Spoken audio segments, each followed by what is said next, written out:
계속해서 모세는 40년 전의 일입니다. 40년 전에 이스라엘 남부 네게브 사막 아래쪽 가데스 바네아에서 가나안 입성에 불순종했었던 사건에 대해서 말합니다. 그때 순종했었더라면 40년 동안의 광야 생활은 필요가 없었습니다. 그들의 불순종이 무려 가나안 입성을 40년이나 지체되도록 돌아가게 만들었었던 것입니다. 그러므로 우리는 신앙에 있어서 바른 태도가 있음을 알아야 되겠습니다. 그것은 한마디로 말해서 오늘 본문에 의거할 때에 그것은 순종하는 마음, 순종하는 자세입니다. 우리가 사무엘 선지자 시대에 사울 왕을 떠올려 보면은 이에 대해서 참 잘 알 수 있습니다. 사무엘 선지자는 사울 왕을 향하여 이렇게 말했습니다. 순종이 제사보다 낫다. 이렇게 말했습니다. 불순종은 하나님의 존재하심을 부정하는 일입니다. 하나님의 역사하심을 부정하는 그야말로 하나님의 부재와 같이 만들어버리는 그러한 태도이므로 얼마나 이것이 큰 죄이겠습니까? 백성들의 불순종에 하나님은 진노하셨다고 오늘 모세는 이야기합니다. 그리고 갈렙과 여호수아를 제외하고서는 누구도 가나안 땅 입성을 허락하지 않으시겠다고 말씀하셨다고 전합니다. 그리고 여기에는 모세도 포함되고 있습니다. 그래서 모세 자신도 가나안에 들어가도록 허락받지 못했다는 것은 자신의 허물에 대한 것입니다. 자신의 허물에 대한 것도 가감없이 모세는 말하지 않을 수 없습니다. 우리가 그 일을 조금 더 거론한다면요, 모세는 여기에서 깊이 거론하지 않았습니다만은 중요한 일이기 때문에 거론하게 된다면은 하나님이 말씀하신 대로 표현하면은 여호와의 거룩함을 나타내지 아니하였기 때문에 그렇습니다. 왜 그러냐면 모세는 이 백성들 앞에서 하나님을 대신하는 위치였습니다. 그렇기 때문에 하나님의 성품을 나타내며 스스로를 삼가는 것이 요청되는 자세였었습니다. 그러나 반석에서 물을 낼 때에 바닥을 2번 내리치는 이 행동을 통해서 백성들을 향해서 분노를 표했었기 때문에 그렇습니다. 그 분노는 어느새 하나님의 자리에까지 올라앉아버린 모세의 태도를 그대로 드러내는 일이었습니다.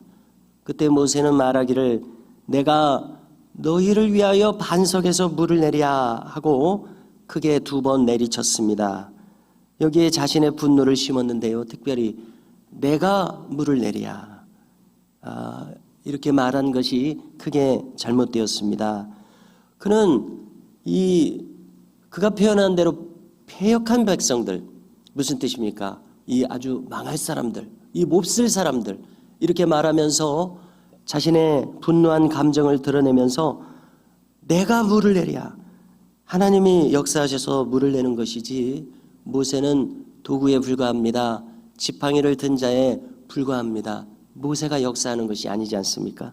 그러나 어느새 모세 자신이 역사하는 것으로 되어버렸습니다. 바로 이것이 크게 잘못된 일입니다. 교만해졌습니다.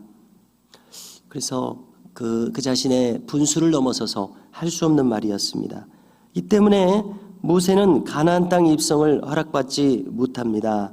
나의 거룩을 나타내지 아니하였기 때문이라고 말씀하신 대목입니다. 그러므로 이것은 우리에게 참으로 크나큰 교훈을 주고 있습니다. 우리는 결코 하나님의 자리에 감히 나의 분수를 넘어서서 내가 그 자리에 올라앉아서는 안 될 것입니다. 죄성 많은 우리는 어느새 하나님의 자리에 올라앉아 분수에 맞지 않는 언행심사를 행하기 일쑤입니다. 이 점에서 우리는 크게 주의해야 할 것입니다. 하나님을 욕되게 하고 그분의 영광을 가로채는 크게 어리석은 일입니다. 그러나 반대로 갈렙과 여호수아는 가나안 땅에 들어가도록 허락받습니다.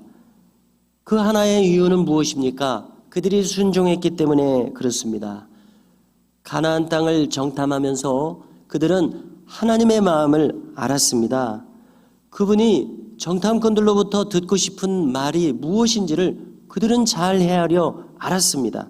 그러므로 하나님이 듣고 싶으신 그 말을 그들은 할 수 있었습니다. 저들은 우리의 밥이라. 하나님이 듣고 싶으신 말이셨습니다. 하나님께 인정받은 것입니다. 이 순종하는 마음이요. 그러므로 우리는 지금 이 순간 그리고 이 한 해 이 새해 벽두를 살아가면서 나를 향하신, 내가 속한 곳을 향하신 하나님의 뜻이 무엇일지를 헤아려 알 줄 아는 그러한 지혜, 헤아림이 우리에게 참으로 필요합니다. 갈렙과 여호수아는 출애굽하는 시점부터 홍해 바다를 건너서 시내산에 머물면서 지금 여기 가데스 바네아에 이르러서 저 가나안 땅을 정탐한 이 모든 출애굽 사건의 맥락을 잘 따라가고 있었습니다. 하나님의 인도하심의 그 선상 위에 그들은 있었습니다. 그러므로 지금 하나님이 원하시는 바를 잘 알고 있었습니다. 가나안 땅에 속히 들어가서 하나님이 원하시는 대로 이 땅을 정복하는 것, 지금 이 시점에 해야 할 일을 잘 알고 있었습니다. 그래서 가나안을 정탐하는 일은 가나안 정복에 대한 확증을 얻는 그러한 여정이 되도록 했습니다. 그러나 저 불순종한 10명의 정탐꾼들은 이 가나안 정탐 여정을 어떠한 제세로 가져갔습니까? 그들은 안 될 이유를 찾기 위해서 40일 동안 이 땅을 이렇게 살폈습니다. 얼마나 이 자세 태도에 큰 차이가 있습니까? 마음 자세가 180도로 달랐습니다. 갈렙과 여호수아는 될 이유를 찾았습니다. 그러나 이 10사람은 한사코 안 될 이유를 찾았습니다. 참으로 기가 막힌 차이점이 아닐 수 없습니다. 불순종한 그들에게 하나님의 2차 명령이 내려졌었습니다. 오늘 본문에도 있듯이 너희는 그래 가나안 땅 들어가기 그렇게 싫으면은 다시 홍해길로 돌아가서 광야로 돌아갈지니라. 다시 광야로 들어가라는 명령이 떨어졌습니다.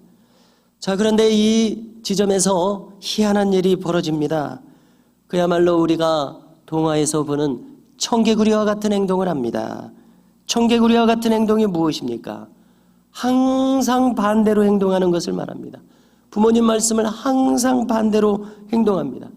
급기야 부모님이 돌아가시면서 말한 것까지 반대로 행합니다. 그것은 옳게 행해야 되지 않겠습니까? 가나안 땅에 들어가라고 하니까 안 들어간다고 하고, 이번에는 광야로 가라고 하니까 다시 가나안 땅에 들어가겠다고 합니다. 회개하노라 하면서, 회개했으면 하나님의 뜻을 따라야 하지 않겠습니까? 그들은 회개한다고 말하면서도 하나님의 뜻을 헤아릴 수 없는 그러한 어두운 눈과 어두운 지혜를 가진 자들이었습니다. 이렇게 그들은 도무지 하나님의 말씀에는 아랑곳하지 않습니다. 자기 고집이 하나님의 엄정하신 말씀보다도 앞서고 있습니다. 그래서 하나님이 그러면 이제 광야로 돌아가라, 이 말에는 순종해야 되는데 그저 자기 하고 싶은 대로 하고 있습니다. 듣고 싶은 대로 듣고 있습니다. 하나님을 먼저 고려하는 것이 아니라 자신의 입장만을 먼저 고수하고 있습니다. 41절입니다. 그들은 광야로 가라는 명령이 떨어지니까 그제서야 말합니다. 우리가 여호와께 범죄하였사오니 아까 명령대로 올라가서 싸우리이다. 이렇게 말하는 이 대목 말입니다. 우리가 여호와께 범죄하였다는 것이 진심이라면은 이제 광야로 가라는 말에 순종해야 하는 시점이었습니다. 가지 말라고 했는데 그것을 정면으로 거역합니다. 대단한 고집입니다. 결국 그들은 경솔히 무기를 들고 올라갔습니다. 올라갔다고 말한 것은 우리가 예루살렘 성만 보더라도 산지에 있는 성읍입니다. 산지에 있기 때문에 그렇습니다.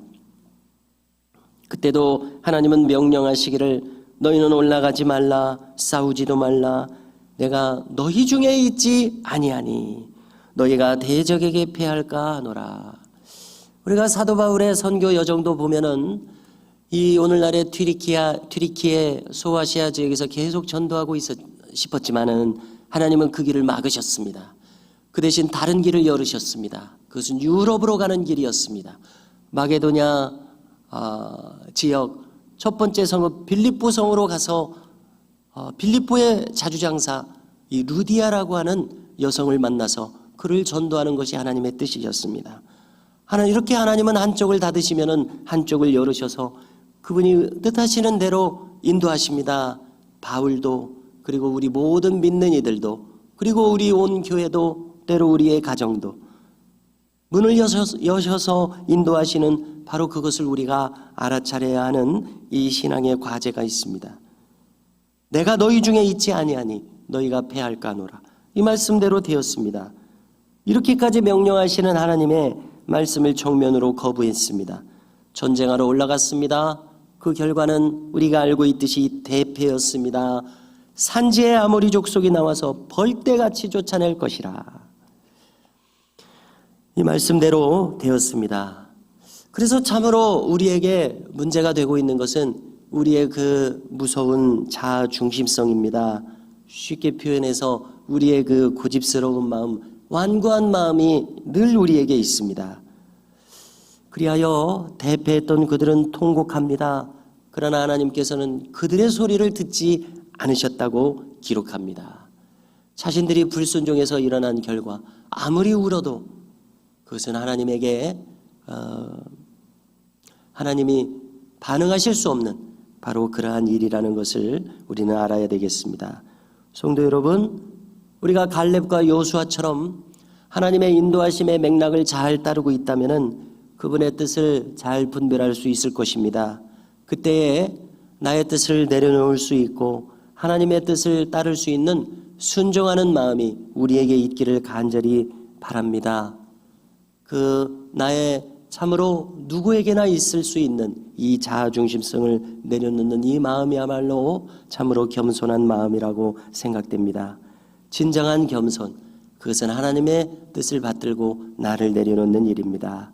이렇게 우리 모두가 순종하여 하나님께 기뻐하심을 입고 그분과 동행하게 되는 놀라운 역사가 우리의 온 삶에 있기를 간절히 소망합니다.